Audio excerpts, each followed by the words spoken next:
Hi guys, सभी students का स्वागत है आज साइंस की क्लास में। ठीक है ना। तो साइंस की क्लास में आज हम पढ़ने वाले हैं सौर मंडल। ये हम पूरा नहीं पढ़ पाएंगे आज, बस थोड़ा सा ही पढ़ेंगे, लेकिन ज़्यादा से ज़्यादा जानकारी है उसको अपने दिमाग में भरने की कोशिश करेंगे और समझने की कोशिश करेंगे कि क्या कैसा है। तो सबसे पहले तो सौर मंडल क्या है। तो सूर्य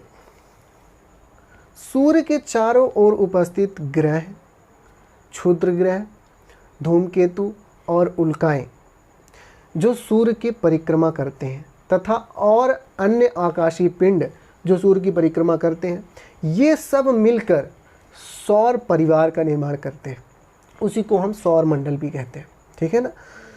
तो ये जो सौर मंडल है जिसमें यह हमारा सूर्य उपस्थित है, सूर्य जो होता है यह सबसे मुख्य होता है, इसी को हम मुखिया कहते हैं।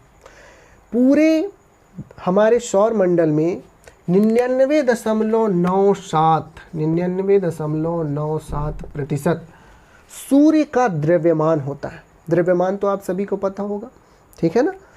द्रव्यमान क्या कहलाता है। तो पूरे सौर मंडल में जो सबसे ज़्यादा द्रव्यमान है वह किसका है, हमारे सूर्य का। और यह सौर मंडल में सबसे ज़्यादा होने के कारण आप सोचो 99.97% में कितना बचा, तो 0.3% बचा। तो इस 0.3% में बृहस्पति और शनि इन दोनों का 92% द्रव्यमान है। यानी कि सोच सकते हो कि इंसान अपने द्रव्यमान पर इतना वो करता है, जबकि हमारे पृथ्वी की भी कोई उतनी वो नहीं है। वहाँ पर सिर्फ सूर्य का सबसे अधिक द्रव्यमान है सौर मंडल में, और 0.3% जो बचता है उसमें बृहस्पति और शनि जो कि पृथ्वी से कई गुना बड़े हैं, उनका प्रतिशत सिर्फ 0.3% है। वो 92% है 0.3% में। 0.3% में 92%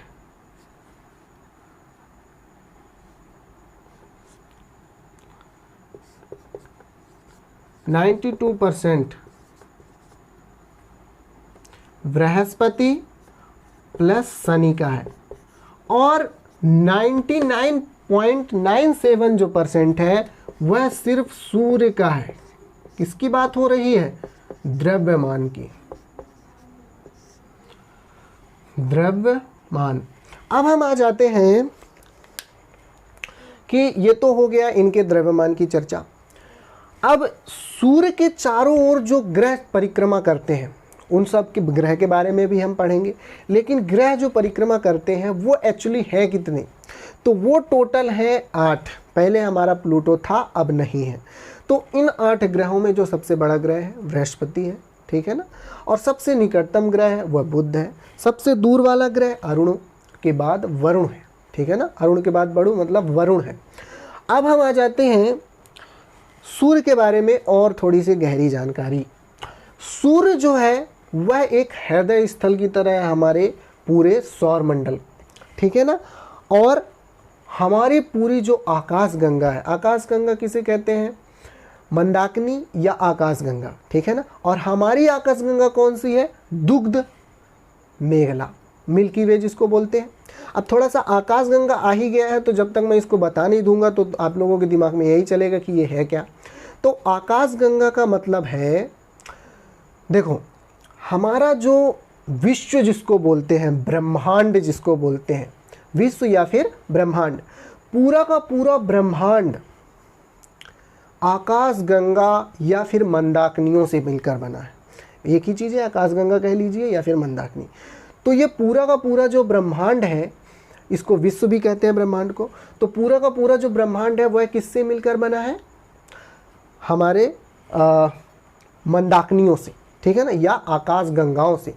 तो ये जो हम आकाशगंगा है, ये इस आखिर आकाशगंगा, ये आकाशगंगा है क्या, तो आकाशगंगाओं से मिलकर बना है ब्रह्मांड, और खरबों आकाशगंगाओं से मिलकर बना है ब्रह्मांड। मतलब एक आकाशगंगा से नहीं, खरबों आकाशगंगा से। क्योंकि ये बहुत ज़रूरी और बहुत इंपॉर्टेंट बात है, इसलिए मैं इसको बार बार रिपीट करके बता रहा हूँ, बहुत गहराई से बता रहा हूँ कि खरबों आकाशगंगाओं से मिलकर हमारा ब्रह्मांड बनता है।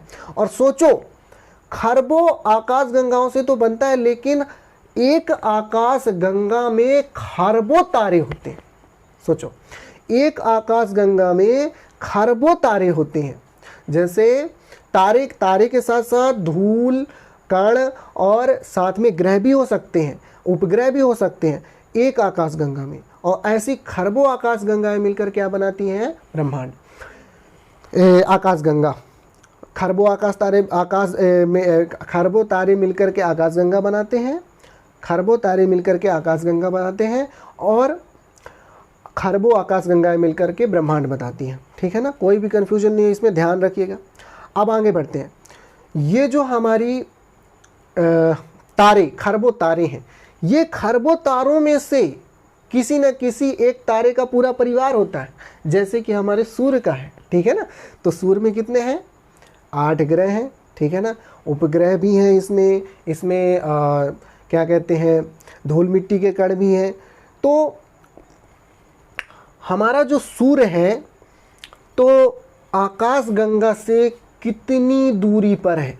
ठीक है ना, सबसे पहली बात, जितने भी तारे होंगे, ठीक है ना, वो सारे हमारा जो आकाश गंगा है, मतलब अपने अपने आकाश गंगा के सभी तारे परिक्रमा करते हैं। ठीक है ना, ठीक उसी प्रकार से हमारा सूर्य भी अपनी आकाश गंगा मिल्की वे, हमारी आकाश गंगा कौन सी है? हमारी आकाश गंगा है मिल्की वे, जिसको हम बोलते हैं दुग्ध मेघला, दुग्ध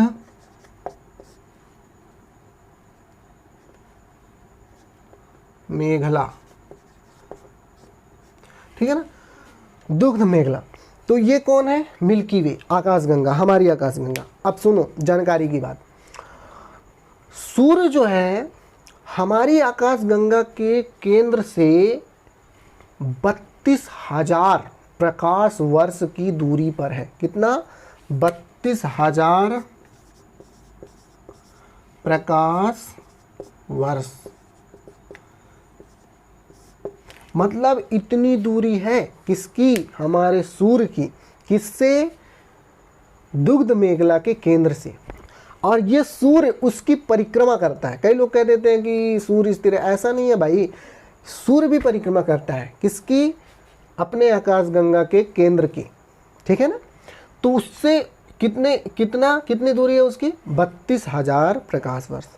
अब आगे चलते हैं। परिक्रमा करता है तो परिक्रमा करने के दिन भी होंगे, उसकी क्या कहते हैं, गति भी होगी।